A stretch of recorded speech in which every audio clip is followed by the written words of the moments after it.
María Purísima. Sin pecado concebido. Ahora sí, mis hermanos, tomen asiento, por favor, en el nombre del Señor. Quiero anunciarles una cosita antes de mi predicación. Vean, de Cúcuta, norte de Santander, ha venido el padre Alfredo Niño, acompañado con su asistente, que es psicólogo. El padre Alfredo es un sacerdote muy representativo, es juez eclesiástico, es un sacerdote que hace misiones internacionales, muy amigo mío, lo he invitado a que conozca el proyecto y ahí está. El padre Alfredo se va a sentar a confesar. Si alguno quiere gozar de este sacramento tan hermoso de la reconciliación, sobre todo alguna persona que tenga alguna pregunta y quiera hacérsela al padre, ahí también lo puede atender. Y el asistente del padre Alfredo se llama Jason, y Jason es psicólogo. Si alguno quisiera también tener una charla con un psicólogo espiritual, ahí va a estar Jason esperándolo. Los hermanos, mi hermana Blanca ya muy diligentemente va a organizar donde el padre se va a sentar para atender a las personas que en este momento quisieran confesarse o hablar con el doctor Jason, con el psicólogo, que han venido muy amablemente desde norte de Santander aquí hasta el Casanare para conocer este proyecto de la Granja La Inmaculada. Así que ahí están mis hermanos, los hermanitos que quieran confesarse, ahí se pueden confesar. Cuando el padre Alfredo venga a celebrar la misa, yo voy a ir a confesar a las personas que quieran confesarse. Entonces, mientras él celebra, yo confieso. Mientras yo confieso, él está aquí. ¿Me hago entender? Ave María Purísima. Ahora, mis hermanos y mis hermanas, quiero compartir un tema que, viniendo por este lugar, lo puso el Señor en mi corazón. Y por eso les he leído el Evangelio de San Mateo en el capítulo 9, versículo 35, hasta San Mateo capítulo 10, versículo 2. Esta perícopa, esta parte del Evangelio, se divide a su vez en tres grandes partes. Primero, el Señor Jesucristo, que va caminando, que recorre ciudades y que recorre aldeas. Segundo, el Señor pone su mirada en la muchedumbre. Y tercero, el Señor llama a sus apóstoles y los envía para desarrollar la obra. En el oratorio va a estar el padre. El padre Alfredo Niño va a estar en el oratorio. Ahí ustedes van a ver un cuadro réplica de la Virgen de Guadalupe, traído directamente del Santuario de México. Ahí va a estar el padre confesando a todos los que se quieran confesar. Amén. Amén. Ahora, mis hermanos, mírenme aquí. Dice la Sagrada Escritura: Jesús recorría todas las ciudades y las aldeas. Digan conmigo: Jesús recorría todas las ciudades y las aldeas. Vea qué bonito esto. Jesús es un misionero, Jesús es un caminante, va recorriendo ciudades y aldeas. Algún día que ustedes tengan la oportunidad de ir a Tierra Santa y sobre todo de ir a Nazaret, cuando ustedes vayan entrando ahí a la Basílica en Nazaret, en el segundo piso, en el primer piso está en la casa de la Anunciación, donde la Virgen María recibe el anuncio de parte de Dios a través del ángel Gabriel. Y en la segunda parte, en la segunda planta, está la iglesia nueva que ha sido construida por orden de su santidad San Juan Pablo II. Pero cuando usted va entrando a la iglesia nueva, a mano izquierda hay un cuadro grandísimo, hermosísimo de Jesús. Y ese Jesús tiene una particularidad, tiene una característica bien interesante, el Jesús que está pintado ahí en ese cuadro. ¿Y cuál es esa característica? Las piernas de Jesús. Las piernas de Jesús, Padre, sí. Las piernas de Jesús. El autor de ese cuadro pintó al Señor como si fuera un atleta. Unas piernas con unos músculos impresionantes. Mejor dicho, si ustedes quieren imaginarse esas piernas, es que no se imaginen, vean las mías, vean. Una cosa así, unas piernas de atleta. ¿Ustedes han visto los atletas?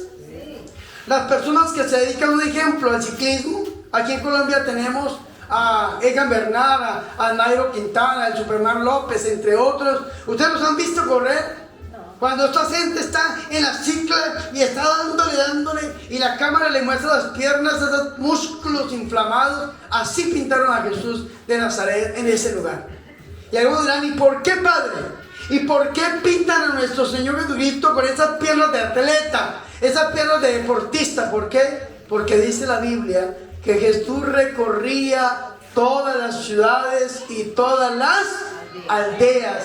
Y entonces, para poder hacer esa actividad de nuestro Señor y Salvador Jesucristo, este autor, porque esa es la cita bíblica que está en ese lugar, este autor dio a entender que el estado físico de nuestro Señor Jesucristo era excepcional. Era robusto, dice el hermano. Y eso es verdad. Jesús recorría todas las ciudades y todas las aldeas. ¿Y qué hacía el Señor? ¿Acaso el Señor iba paseando? ¿Acaso el Señor iba de turista de lado a lado, recorriendo de un lado para otro? ¿Qué hacía el Señor? No, el Señor era un misionero. El Señor iba, dice la palabra, iba enseñando en las sinagogas, iba proclamando el evangelio, proclamando la buena nueva del reino. El Señor iba a predicar la palabra. Y eso nos tiene que enseñar mucho a nosotros, hermanitos que han venido a la Granja de la Inmaculada, hermanos que viven aquí en estas tierras casamareñas o en algún departamento de Colombia. Usted tiene que aprovechar todas las oportunidades que tengan para salir a encontrarse tal vez con su familia, con sus amigos. ¿Para qué? Para proclamar la palabra, para enseñar la palabra. Algunos dirán, Padre, pero es que yo no tengo el conocimiento bíblico, teológico, para poder hablar acerca de Jesús. ¿Y saben qué quiero decirles? Que para hablar de Jesús, sí, hermosísimo estar formado, hermoso estudiar, hermoso prepararse, claro que sí. Pero para hablar de Jesús, usted no necesita absolutamente nada más, sino estar enamorado de Jesús. Porque para hablar del amor se necesita estar enamorado. San Francisco de Asís decía, el amor no es amado. Usted necesita amar al amor para poder hablar de él. ¿Usted se ha enamorado alguna vez en su vida, sí o no? ¿Sí se ha enamorado o no? ¿Usted que está aquí se ha enamorado, ha sentido el amor? ¿Ha sentido esas maripositas ahí en el estómago y ese suspiro profundo por una persona, sí o no? ¿Y usted cómo habla de esa persona? ¿Acaso usted la conoce? ¿Acaso le estudió la vida? ¿Acaso sabe usted su vida desde la niñez y ha leído la autobiografía de la persona que usted ama? ¿Sí o no? No. ¿Pero usted habla de ella, sí o no? ¿De él? Claro. ¿Y cómo habla usted? Yo creo que habla bien, porque yo no creo que ningún enamorado hable mal de su amor. ¿O sí? Ya cuando usted habla mal de su esposo o de su esposa, porque ya le fue el amor. Claro. Usted tiene que escuchar cómo está hablando usted de su pareja. Y si usted ya está hablando negativamente de su pareja, es porque usted ya está perdiendo el amor. Pero cuando usted está enamorado, el amor es ciego, dicen los románticos. Y el amor que es ciego a veces no permite que los defectos de las personas se vean. Por esa razón, el padre Linero, que se retiró del sacerdocio, sacerdote eudista, tenía una frase que decía, si estás enamorado no te cases. Si estás enamorado no te cases, decía Linero. Y algunos dirán, ¿y por qué Linero dice eso? Porque el amor es ciego.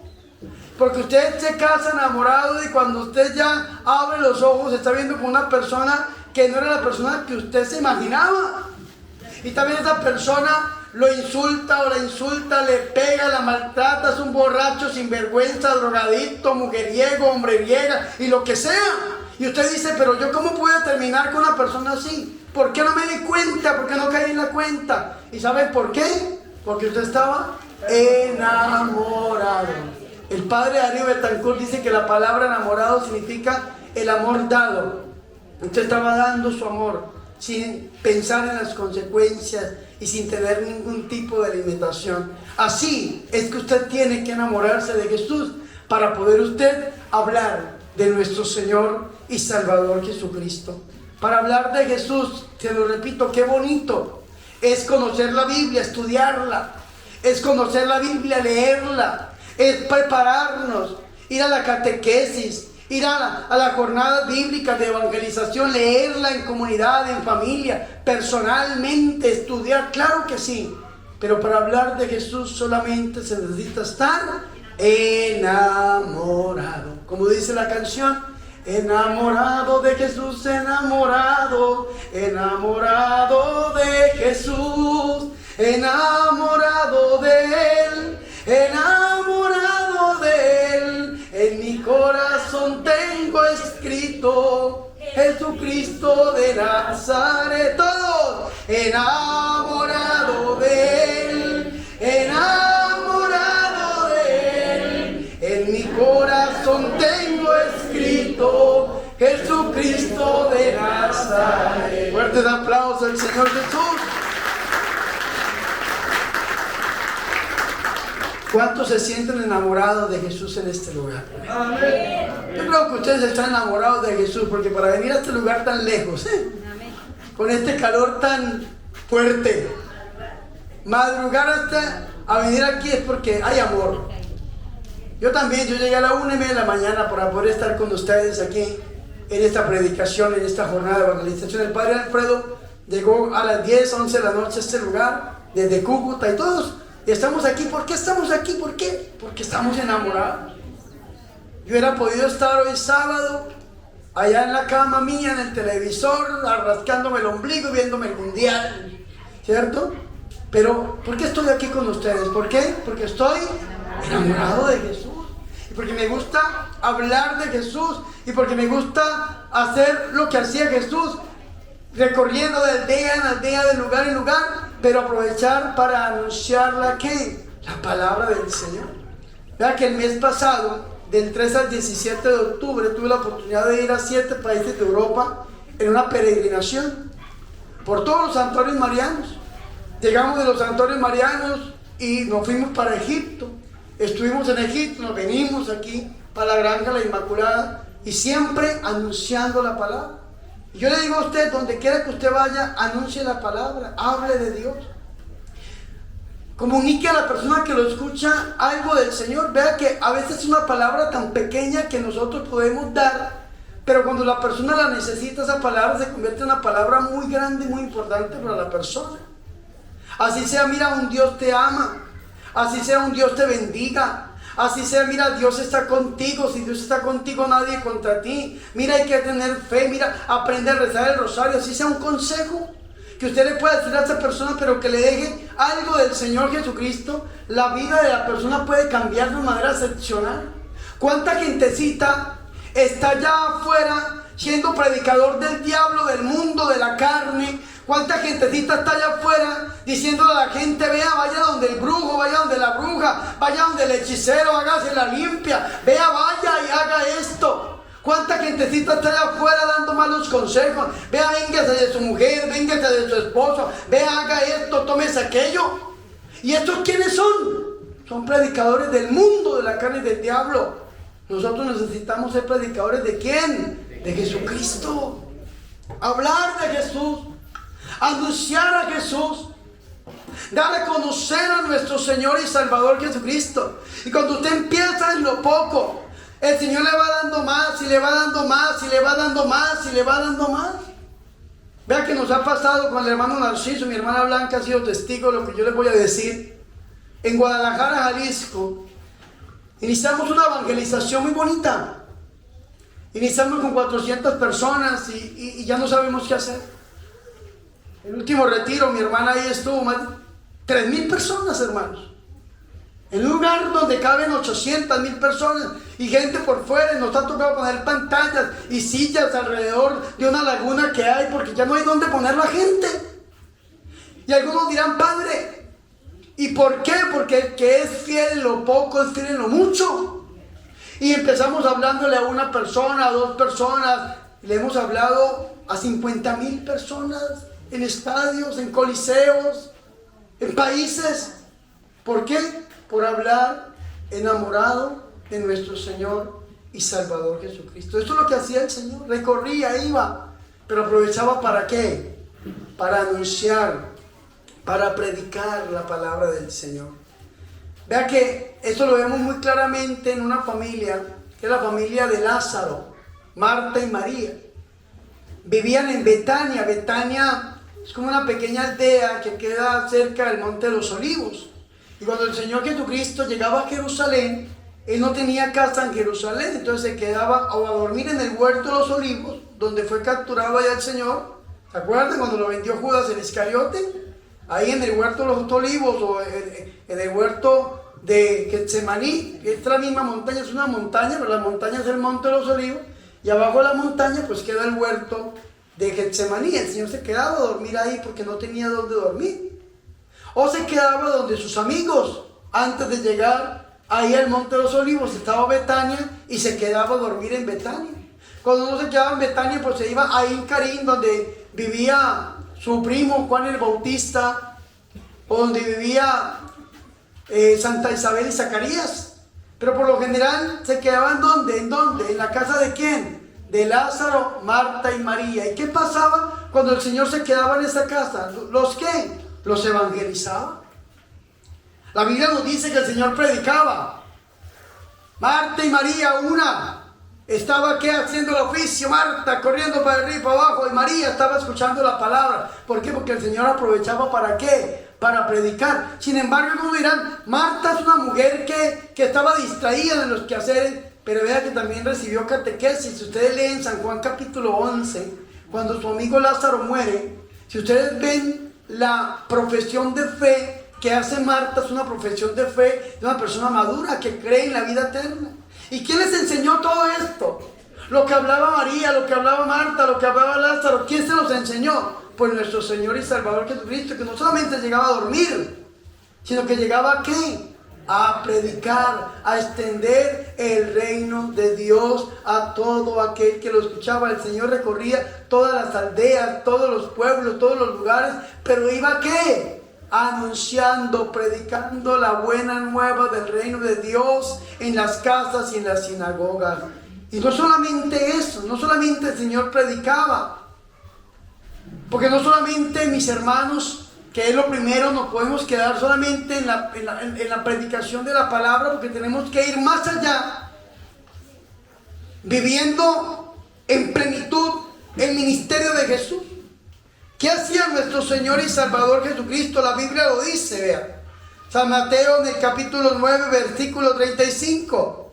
Iba proclamando la buena nueva del reino e iba sanando toda enfermedad y toda dolencia. ¿Iba qué? Sanando toda enfermedad y toda dolencia. Repítalo por última vez. Sanando toda enfermedad y toda dolencia.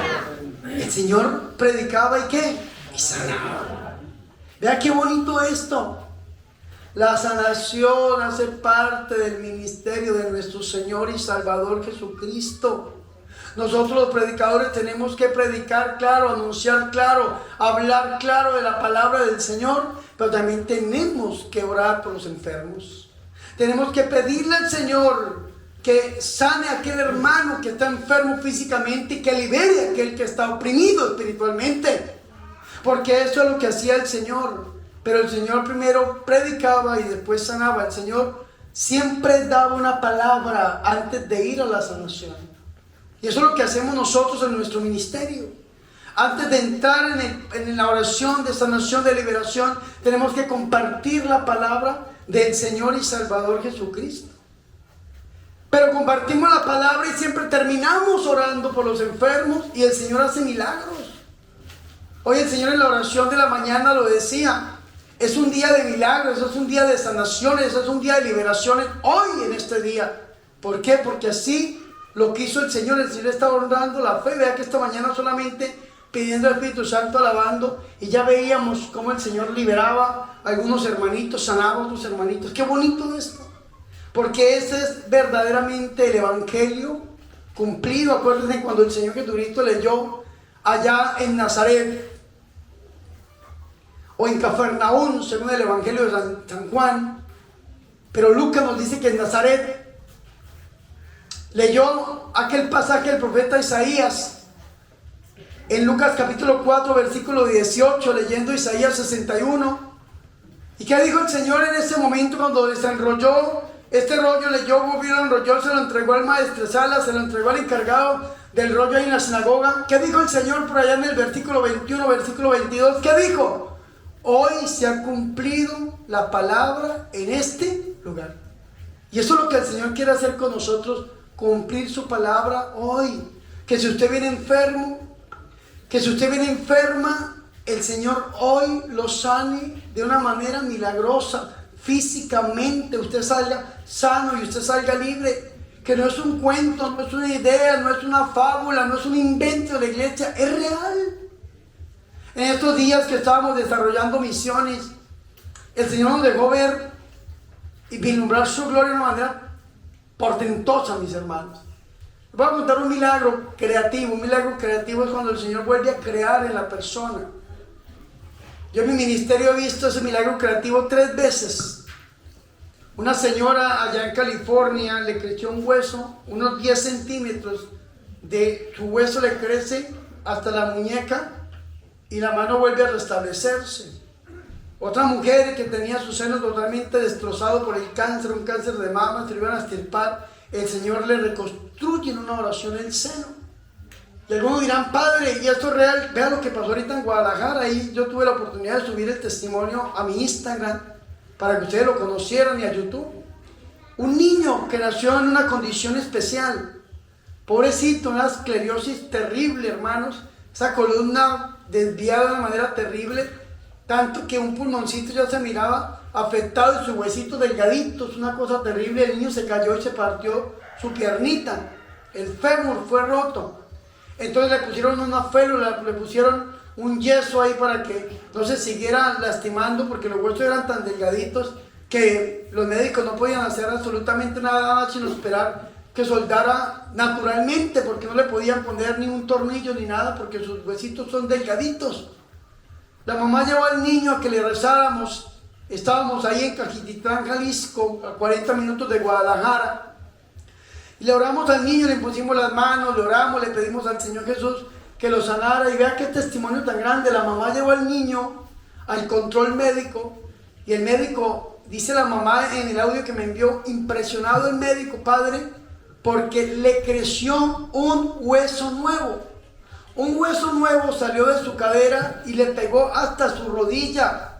Un hueso más grueso que el que tenía el niño. El médico dice, pero eso es imposible, ¿cómo le va a salir un hueso más grueso que el que tenía? Reemplazando el hueso que tenía roto. Y ahí están las radiografías, ahí están los exámenes médicos, ahí está el certificado médico, donde el médico dice, no hay una explicación racional de lo que ha pasado con este niño. Lo único que el médico pudo decir es que es un verdadero milagro obrado por Jesús de Nazaret. Amén.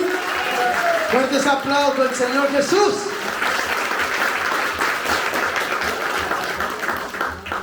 Hermanos, cuando nosotros le pedimos al Señor, el Señor cumple los deseos del corazón. Vean, todas las misas son de sanación, ¿sí o no? Porque el que sana, ¿quién es? Jesús. ¿Y quién se hace presente en el altar? Jesús. Entonces todas las misas son de sanación, porque el que sana, ¿quién es? Jesús. Pero ¿por qué no en todas las misas la gente se sana? Es una pregunta que le hicieron al padre Emiliano Tardif. Padre Emiliano, si todas las misas son de sanación, ¿por qué no en todas las misas la gente se sana? ¿Y sabe qué respondió el padre Emiliano? Porque no se pide explícitamente la sanación de la persona, porque Dios cumple los deseos del corazón, porque la intención debe estar acompañada de una oración. Entonces, si yo celebro una Eucaristía y yo le pido al Señor en la misa por el enfermo, pues el Señor va a cumplir el deseo del corazón y va a sanar al enfermo. Si le pido por el oprimido, pues el Señor va a sanar ¿a quién? Al oprimido. Por esa razón es que es necesario hacer oraciones explícitamente pidiendo la sanación y pidiendo la liberación, y se ve la gloria de Dios. Vea que estábamos en Colima, México, y estábamos ya confesando, y había una fila para confesar, y en medio de la fila un muchacho entró en proceso de liberación, una cosa terrible. Yo creo que mi hermano que está grabando esto se acuerda de ese muchacho. En medio y el demonio en el rostro de ese muchacho, y hablaba ahí, y la gente asustada. Yo dije, ¿qué hago? Tengo dos opciones: o confesar la gentecita, porque eran como 200 personas para confesarse, o voy y me le dedico a este proceso de liberación a este muchacho. Yo dije, bueno, voy a orarle, y me puse a orarle. Uy, qué cosa tan terrible, hermanos, terrible. Empecé a este muchacho a sudar, y eso empapó su ropa, pero es que completamente caía sudor hasta el suelo, hermano. Y empieza este muchacho a vomitar, y eso vomitó, y eran bidones, canecas enteras que vomitaba ese muchacho. No alcanzaban las bolsas para las porquerías que ese muchacho botaba. Una cosa terrible, terrible, terrible. Hasta que ya logramos controlarlo y este muchacho volvió en sí. No quedó 100% liberado, quería mentirles, pero avanzamos en su vida de una manera terrible y lo duramos como 6 horas orando. Y me iba a predicar y volvía, y volvía, y que tenía que la misa, la hora santa, las predicaciones, y volvía hasta que logramos que volviera en sí, porque el demonio no lo quería soltar. Y lo he ido viendo en los congresos que vamos rezando, y cada vez se está haciendo más libre y más libre y más libre. Y qué bonito, yo digo, poderle llevar a ese muchacho un proceso de liberación espiritual. Agarrarlo así cortico, como decimos los llaneros, y meterlo y darle hasta que sea totalmente liberado. Pero qué bonito, mis hermanos, ver cómo obra el Señor, aún en medio de nuestra limitud humana, ver cómo el Señor obra en esta persona, donde lo está liberando en los congresos, en las oraciones, cada vez más.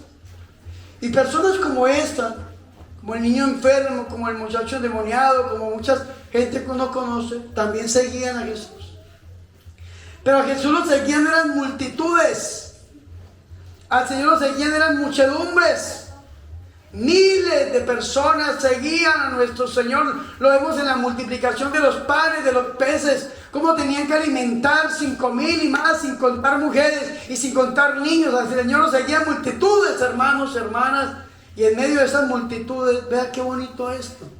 Nosotros los predicadores vemos multitudes, pero el Señor ve personas individuales. El Señor te conoce por tu nombre, sabe cuál es tu necesidad, sabe cuál es tu aflicción, sabe por qué está pasando ese demonio que te está atacando, esa enfermedad que te está quitando la vida, que te está destruyendo completamente tu salud. Es conocida por el Señor, pero el Señor quiere que nosotros tengamos fe y le pidamos a Él para que podamos ver esa gloria del Señor. Y vea que el Señor Jesucristo lo supo, lo vio y nos lo enseñó, mis hermanos y mis hermanas. Por eso dice el versículo 36: al ver a la muchedumbre, sintió compasión de ella. Repítalo conmigo: al ver a la muchedumbre, sintió compasión de ella. Más fuerte: al ver a la muchedumbre, sintió compasión de ella. Por última vez: al ver a la muchedumbre, sintió compasión de ella. Vea que el Señor ve a esta muchedumbre, esa cantidad de gente. ¿Qué siente el Señor? ¿Qué siente? ¿Y qué significa la palabra compasión? La palabra compasión viene de una palabra griega llamada, o se pronuncia así, esplagmizomai. Y la palabra esplagmizomai viene a traducir como un amor entrañable, un amor desde las entrañas. ¿Aquí hay alguna mujer que sea mamá, que haya parido, haya tenido un hijo, sí o no? Levanten la mano a las mamás, a ver, fuerte aplauso a las mamás que están en este lugar, en el nombre del Señor. Mamá, esa criatura que salió de su vientre, de sus entrañas, ¿usted la ama, sí o no? Y se ha portado mal, ¿no? ¿Y usted lo sigue amando o no? Muchísimo. Ayer una mamá me escribía: padre, ore por mí porque mi hijo se está portando mal y me acaba de pegar. Yo, un hijo pegándole a la mamá. Y sin embargo la mamá, ¿sabe qué me decía? Padre, es que pobrecito, mi niñito, mi pequeñito, yo no sé, padre, qué amor tan terrible. Y eso solamente lo puede hacer una mamá. Hermana, ¿usted es mamá? Le voy a pegar una cachetada en la cara. ¿Usted qué hace si yo voy y le pego una cachetada en la cara? Me la devuelve 3 veces. Es padre abusivo. Pero vea esta mamá que su hijo le pegó, y hasta dónde llega el amor de una mamá, diciéndole: padre, mi niño, mi pequeño. Imagine que yo le pegue a usted y usted diga: ay, el padrecito tan lindo, me impuso las manos. Usted no va a decir eso. Me acaba también, ¿sí me van a entender o no? Eso es un amor de mamá, un amor entrañable. Vea que ese amor de madre, hasta los animales lo sienten. Vaya, métasele usted a una vaca recién parida con el ternero. Vaya a ver qué le pasa, vaya. A ver, llaneros, ¿qué pasa cuando usted se le mete con el ternerito a la vaca? ¿Qué pasa? O vaya a agarrar el perrito de la perra recién parido, vaya a agarrarlo chillar a ver qué pasa. ¿Qué le pasa? ¡Ja! Lo mismo, vea qué interesante. Hasta los animales sienten ese amor. Pero vea que dice la Biblia en Isaías 49:16: ¿acaso una madre podrá olvidarse del hijo que cría en sus entrañas?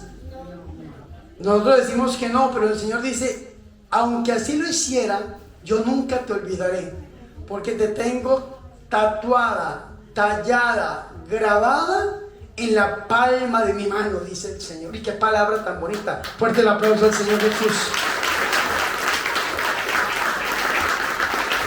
¿Acaso podrá una madre olvidar? Hoy en día hay muchas madres que se olvidan del hijo que cría en sus entrañas. Aquellas mujeres que cometen el horror de matar a su propio hijo en sus entrañas, llamado el aborto.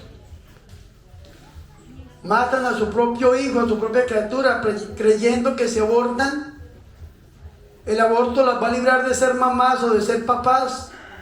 Y el aborto no te libra de ser mamá o de ser papá. El aborto te hace mamá o papá de un hijo muerto. Pero vas a ser siempre mamá, vas a ser siempre papá. Es que el mundo nos mete a nosotros unos cuentos terribles. Vea que el mundo sabe, el mundo no habla de matar al hijo de las entrañas. ¿Sabe qué dice el mundo? La interrupción del embarazo. ¿Sabe qué significa un interruptor? Algo que usted puede prender o apagar cuando usted quiere. Es decir, usted interrumpe el embarazo y después lo puede seguir. ¿Qué dice el mundo? ¿Y qué dice la iglesia? Es un asesinato. Es algo tan terrible que se puede decir, y usted le puede preguntar al padre Alfredo Niño, que el aborto en la iglesia católica no solamente es un pecado grave, sino que es un delito. Y todo delito acarrea una pena, y la pena del aborto es la excomunión. Excomunión ipso facto, por el pecado en sí. Toda mujer o todo hombre que haya abortado, haya apoyado el aborto, haya aconsejado el aborto, está excomulgado por la iglesia. Se llama excomunión ipso facto, por el acto en sí, el pecado en sí. La excomunión es una que tiene dos partes: perenne sentencia, por un decreto, o ipso facto, que es el pecado en sí. El aborto es un delito, algo terrible. ¿Acaso podrá una madre olvidarse del hijo que cría sus entrañas? Pues aunque así lo hiciera, yo nunca te olvidaré. ¿Por qué? Porque el Señor siente un amor compasivo, un amor visceral, un amor desde las entrañas. Es el Shaddai del Antiguo Testamento. El Shaddai es el Dios Padre que ama con amor de madre, dijo el Papa Juan Pablo I. El Shaddai, un Dios Padre que ama con amor de madre, que ama hasta el límite, que ama hasta el extremo. Y el Señor que ve a esta muchedumbre que está triste, que está enferma, que está vejada, que está abatida, que está atacada por el diablo, que está pasando por la criba como el trigo, por las fosas hambrientas de sus leones, el Señor siente ese amor de madre. ¿Y qué hace el Señor cuando siente ese amor de madre? Algunos dirán: Padre, ¿y por qué dice que la muchedumbre estaba enferma? La Biblia lo dice, no lo digo yo. Vea lo que dice la Biblia. Y al ver a la muchedumbre sintió compasión de ella, porque estaban cansados, vejados y abatidos, como ovejas que no tienen pastor. Como ovejas que no tienen pastor. ¿Y qué pasa cuando una oveja no tiene pastor? Anda sola, anda llena de lana, fea, anda expuesta a que se la coma el lobo, a que sea devorada por el enemigo. ¿Sí me hago entender o no? Ovejas que no tienen pastor. ¿Cuándo una oveja no tiene pastor en la iglesia católica? Cuando la gentecita va de brujo en brujo, de limpia en limpia, leyendo el horóscopo, cargando el amuleto, el fetiche, el talismán, cuando está inmersos en el pecado, cuando no van a misa, no viven los sacramentos, no rezan el rosario, no leen la Biblia, no ayunan, no hacen vigilia, no hacen sacrificios, ovejas que no tienen pastor. Y el Señor dice que estas ovejas estaban vejadas, enfermas, cansadas. ¿Y qué hace el Señor y Salvador Jesucristo cuando ve esta realidad en sus ovejas? ¿Qué hace el Señor? Dice a sus discípulos: la mies es mucha, pero los obreros son pocos. Repítalo conmigo: rueguen, rueguen, rueguen, rueguen, rueguen, rueguen. Dígalo 3 veces. Rueguen, rueguen, rueguen. Parecen ranas de charco, pero suena bonito, suena bonito.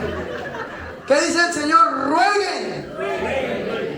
¿Qué nos manda el Señor? A orar, a rogar. ¿Qué es lo único que nosotros podemos hacer? Rogar, orar. ¿Usted ve alguna personita que esté enferma? ¿Qué tiene que hacer? Rogar, orar. Una personita que esté pasando por un problema espiritual, que el demonio los está atacando, ¿qué tiene que hacer? Rogar, orar, pedirle al Señor Jesús. ¿Qué hizo el Señor? Llamó a sus discípulos. ¿Y a qué los mandó? ¿A qué? A rogar, a orar. Rueguen, dice el Señor. Rueguen por quienes, por los enfermos. Rueguen por quienes, por los oprimidos. Rueguen por quienes, por todos aquellos que necesiten, que tengan una necesidad. ¿Ustedes se acuerdan de la carta de Santiago en el capítulo 5, versículo 13 en adelante? ¿Qué dice Santiago en el capítulo 5, versículo 13 en adelante? Dice Santiago: ¿está triste alguno en medio de ustedes? Oren. ¿Qué dice? Oren. ¿Está triste alguno en medio de ustedes? Oren. Rueguen. Padre, que estoy triste. ¿Por qué está triste? Porque estoy enfermo, porque estoy oprimido, tengo problemas, dificultades. Padre, ¿qué hago? ¿Sabe cuál es el único consejo que uno le puede dar a la gente? Oren. Uy, hay gentecita que viene con unos problemas terribles, terribles, hermano. Le cuentan a uno esos problemas: padres, que yo estoy así, así, así, así, así, así. ¿Y uno qué tiene que hacer? ¿A qué los tiene que enviar? Ahora. El psicólogo, el doctor Jason, los mandará a una terapia, no sé. El padre Alfredo, como abogado eclesiástico, los enviará tal vez a un proceso jurídico. Pero vea que el Señor dice: ore. ¿Está usted triste? Ore. Una vez una señora vino al ministerio. Esa pobre señora estaba pasando por unos problemas muy duros y había cometido el error que siempre casi se comete, que es de ir donde los brujos y de hacerse las limpias y los amuletos y los fetiches y los talismanes y había pasado por una situación difícil, había caído en la mano de un brujo esta señora y este brujo había hecho y deshecho con ella, hasta sexualmente la había abusado.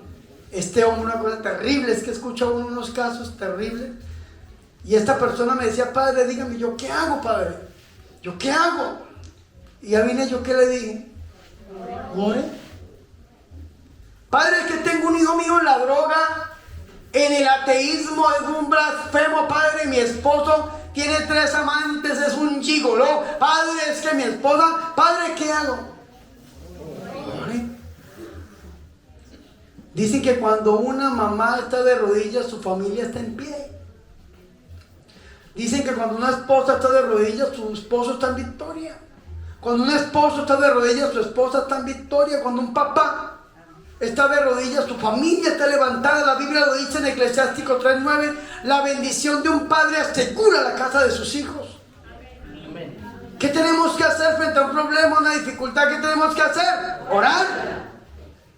Y esto fue lo que hizo el Señor. Vio esta muchedumbre, vean, miles de gente detrás de Él. Y a mí me ha pasado eso. Yo, cuando son muchedumbres, y mi hermana acá que está testiga de lo que yo voy a decir, y lo digo con humildad, hermanos, para caminar de aquí a la capilla, yo en los congresos me gasto 1 hora, porque la gente no deja. Lo toca: padre, ore, padre, bendiga.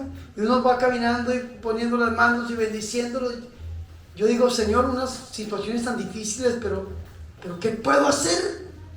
¿Y sabe qué me dice el Señor? Ore, pida, Pues el que hace la obra no es usted, soy yo, me ha dicho el Señor. Entonces yo he descubierto eso. Así sea un toquecito, una Ave María, un Dios te bendiga, un Dios contigo, nadie contra ti, y avanzamos.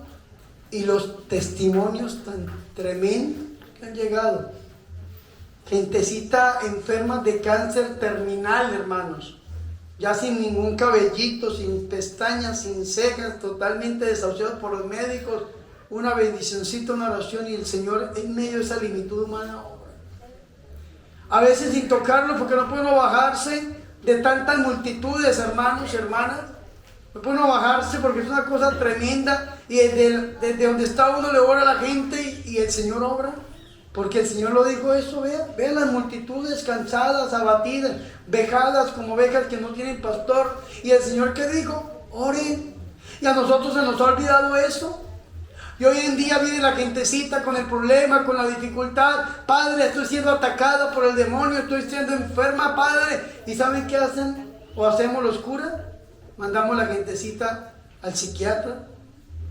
¿No les ha pasado a ustedes que van donde el Padre diciéndole que tienen un problema espiritual y el Padre los ve así como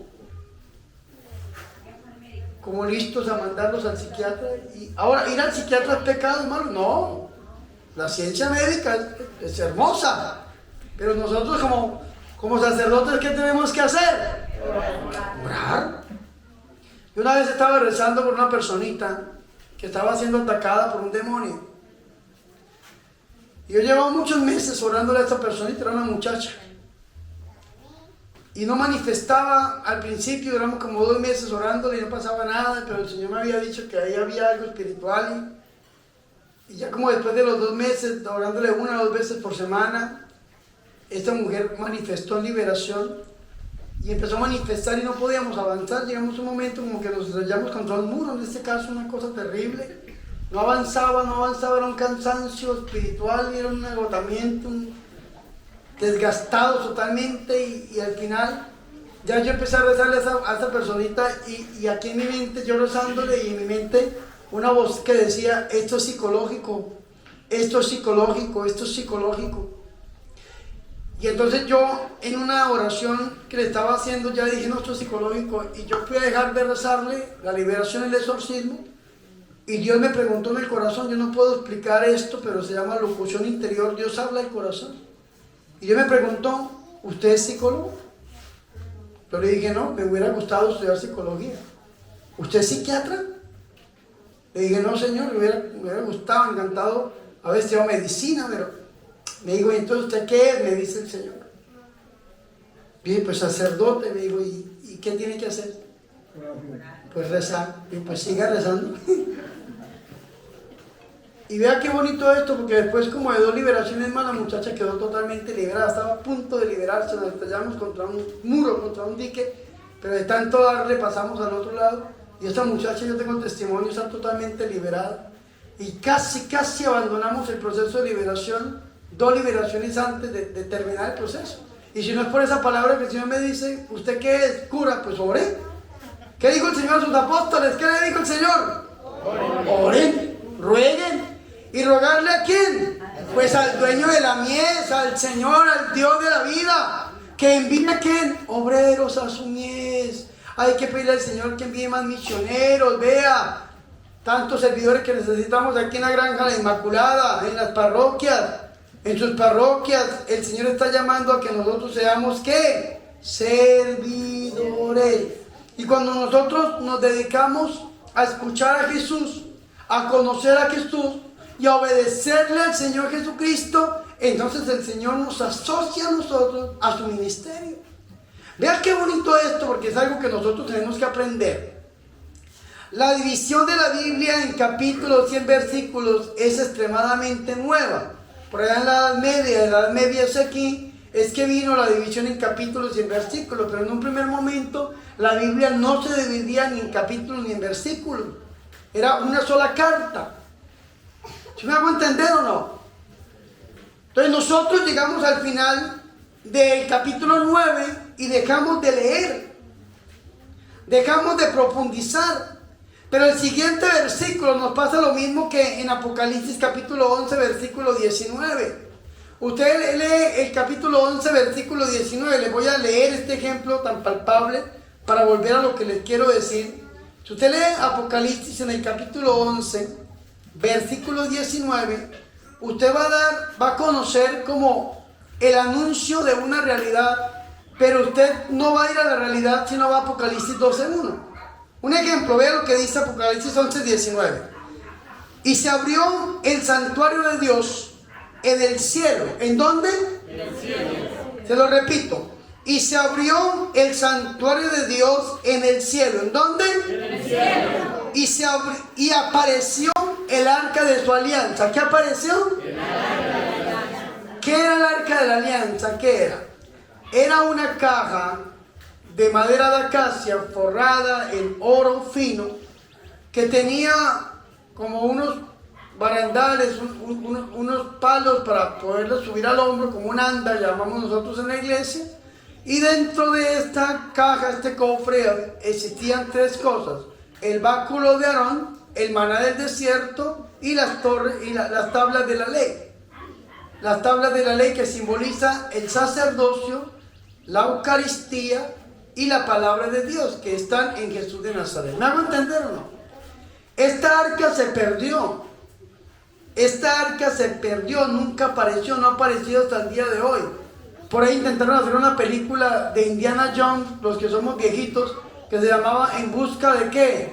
Del arca perdida con Indiana. Vuélvase a ver la película y busque ahí el arca con Indiana Jones, que la encontró por allá en Etiopía, creo, en Egipto, en África, yo no sé en dónde se paró Indiana Jones. Pero resulta que el arca se perdió, nunca más apareció. ¿Y por qué no apareció el arca de la alianza?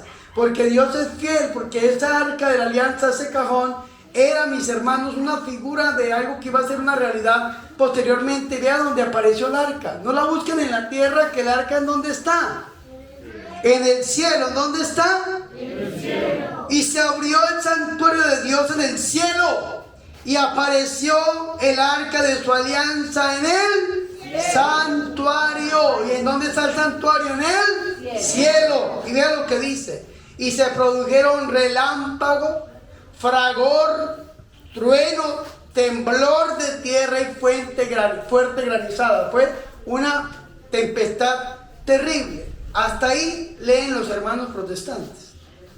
¿Por qué? Porque como hasta ahí llega el capítulo 19 de Apocalipsis, el capítulo 11, versículo 19 del Apocalipsis. Pero si usted lee el siguiente versículo, va a descubrir quién es esa arca que apareció. Y dice Apocalipsis 12:1: un gran signo apareció en el cielo, una mujer vestida del sol con la luna bajo sus pies y una corona de 2 estrellas sobre su cabeza. ¿Y quién es esta mujer? La Santísima, la Purísima Virgen María. Es el arca de la alianza. Amén. Fuertes aplausos al Señor Jesús por su amor y su misericordia. Pues lo mismo pasa, mis hermanos y mis hermanas, con el Evangelio de San Mateo. Si usted lee el Evangelio de San Mateo en el capítulo 9, versículo 38, va a quedarse ahí donde dice el Señor: rueguen pues al dueño de la mies que envíe obreros a su mies. Y ahí acaba usted. Pero lea el siguiente versículo, que es el 10:1. Capítulo 10, versículo 1. Y llamando a sus 12 discípulos, les dio, digan conmigo, les dio poder y autoridad, sobre los espíritus inmundos, para expulsarlos y para curar todo tipo de enfermedad y toda dolencia. Palabra de Dios. Fuerte el aplauso a la palabra de nuestro Señor y Salvador Jesucristo. Vea qué bonito esto. El Señor llama a sus apóstoles que estaban con Él, que habían escuchado su predicación, que habían visto sus sanaciones, que habían visto ese sentimiento de compasión que tuvo sobre la muchedumbre, que los mandó a rezar. El Señor los llama, y ¿qué hace el Señor? Les da ¿qué? Poder y autoridad. A mí me gusta más, como lo dice el Evangelio de San Lucas en el capítulo 9, versículo 1. Vean lo que dice Lucas 9:1. Convocando a los 12, les dio autoridad y poder sobre todos los demonios. Los envió a curar enfermedades y a proclamar el reino de Dios y a curar. Palabra de Dios. Te alabamos. Vean qué bonito es. El Señor llama a sus apóstoles, les da autoridad, les da poder. ¿Sobre qué? Sobre todos los demonios. No hay demonio que se pueda someter al poder y a la autoridad de nuestro Señor Jesucristo. Pero no solamente los demonios, sino que las enfermedades. El Señor manda a que reprendamos todo tipo de enfermedad física, natural, postiza o artificial. El Señor manda a que prediquemos la palabra del Señor, a que oremos por los enfermos, a que oremos por los oprimidos, a que curemos al pueblo del Señor. ¿Por qué? Porque el pueblo de Dios anda vejado, abatido, cansado como ovejas que no tienen pastor. Vean qué bonito esto. A mí me encanta, mis hermanos y mis hermanas, esta parte del Evangelio, porque nosotros vemos verdaderamente la acción de nuestro Señor y Salvador Jesucristo. Y hoy vamos a pedirle al Señor que esta palabra se haga realidad en nuestra vida. Vamos a pedirle al Señor que esto que se ha predicado se haga acción. Si usted viene enfermo, que el Señor sane esa enfermedad, cualquiera que sea. Para Dios nada hay. Nada. Ese demonio se tiene que ir en el nombre de nuestro Señor y Salvador Jesucristo. Y vea qué bonito esto, porque yo tengo que decirlo. Cuando el Señor muchas veces está sanando alguna enfermedad, a la persona le da un dolor en el cuerpo, le duele la parte del órgano que está enfermo. O hay gente que cuando el Señor está obrando, y el demonio sabe que el Señor va a orar, entonces el demonio distrae a la persona y quiere sacarla de la oración. Vea que mientras estamos hablando, yo le estoy predicando, no ha pasado nada.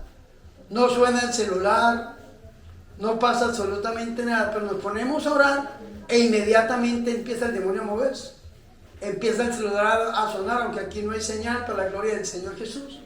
Pero empieza el niño a llorar, el perro a correr, una cosa y la otra. ¿Por qué? Porque el demonio quiere sacar a la gente de la oración. Si usted está orando, no se deje distraer. Pero también si usted está orando y a usted le duele extremadamente una parte del cuerpo, yo quiero decirle que Dios está sanando esa parte del cuerpo. O la liberación espiritual, que la liberación espiritual se da de una manera espiritual. El Señor puede liberar así, pero también se da de una manera física, porque el diablo ya ha echado raíces en la persona, y el diablo le echa raíces en la persona, entonces el Señor tiene que desarraigarlo, arrancarlo, y al desarraigarlo, arrancarlo, entonces también físicamente vemos la liberación del Señor. Por eso hay gente que se libera a través del grito, vómito, bostezo, eructo, sudor, temblor, lágrimas, moqueo, flujo, diarrea, escalofrío, tos. Y usted está orando y el Señor lo quiere liberar. Tal vez a usted le dieron un maleficio, un bebedizo, hay alguna comida, alguna bebida dentro de su cuerpo, y el Señor quiere sacar eso a través del vómito. Si usted dice, no, es que me da pena, ¿qué dirá el que está al lado mío? Pues usted no se va a liberar. Pero si usted siente ganas de vomitar, pues pida una bolsa, hágase a un lado, estamos en el campo, vaya y deje que el Señor lo libere. Vea que yo he visto unas liberaciones tan terribles a través del vómito. Yo tuve el caso de un predicador muy conocido que no estaba de acuerdo con este tema de la liberación espiritual a través del vómito y de los medios externos, y atacó muchísimo en New Jersey, sobre todo lo que tiene su ministerio, y en algunas partes del mundo atacó muchísimo esta oración de liberación, donde la gente se libera a través del grito, del vómito.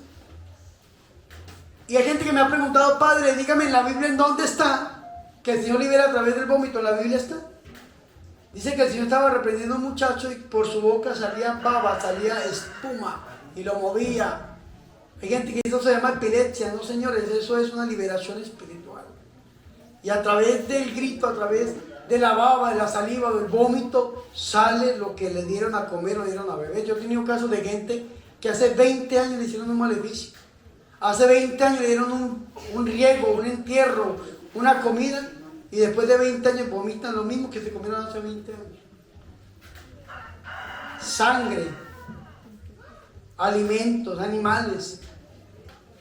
Yo estaba en México orando en una parroquia de un sacerdote muy amigo mío, exorcista, y le estaba haciendo una liberación a una muchacha y me vomitó una cuchilla de afeitar. Estaba orando en Estados Unidos por una muchacha y vomitó unas monedas, cayeron las monedas en el suelo en medio del vómito. Cadenas, puntillas, tornillos, que hay gente que dice, padre, ¿y por qué todo esto? El padre Gabriel Amor, que ustedes dirán, el padre Bernardo es un loco, es un iluminado, y habla unas cosas raras, extrañas. Vayan al internet y pongan padre Gabriel Amor y los objetos que vomitaban los endemoniados, y sale ahí cadenas, tornillos, puntillas, y todo esto. ¿Saben por qué? Porque se materializa. Porque se materializan esa brujería, esa hechicería que le dan a la persona. ¿Y cómo tiene que salir? Pues a través del medio externo, a través del medio material, a través del grito, vómito, bostezo, erupto, sudor, temblor, lágrima, moqueo, flujo, diarrea, escalofrío, tos, o a través del medio que lo tenga presupuestado mi Señor y Salvador Jesucristo. Que la Virgen María, Madre de Dios y Madre nuestra, ruegue e interceda por nosotros. Amén. Amén. Gloria al Padre, al Hijo y al Espíritu Santo. Gloria al Padre, al Hijo y al Espíritu Santo. Gloria al Padre, al Hijo y al Espíritu Santo. Fuerte el aplauso al Señor. Vamos a escuchar el testimonio de la hermana en el nombre del Señor y entramos en la oración de sanación y liberación. Vea, mi testimonio es que fui a un retiro, oración en Maní. Y sí, lo que dice el Padre es cierto. A lo que hubo la oración, primero me pasaban como que sentía como chorrosqueadas. Después sentí que ahí ya había un perro grande negro. Y el perro llegó y se me acercó, me halagó, que el perro no, que yo allá nadie tengo de amigo ni nada, ese perro no nos conocía. Yo sentí que el perro llegó y me halagó. Después sentí en el patio que estornudó una bestia y ahí tampoco había bestias. Y me empezó ese malestar, yo me dolía todo el cuerpo, me dolía todo el cuerpo y desesperada. Venía con mi hijo y mi nuera y me compraban droga, me hemos dicho que no me hacían ir para acá. Y llegando a Pore, eso ya era oscuro, llegué a Pore, llegando a Pore, le dije yo no me aguanto más, déjenme bajar del carro, me bajé del carro y sí, lo que el Padre es cierto, me dio vómito y en el vómito yo sentí que vomité un alambre. Yo cogí el alambre y lo sostuve en mi mano y sí, vomité el alambre. Y eso fue, para gloria de Dios, pues fue una sanación para mí. Sí. Gloria al Señor Jesús.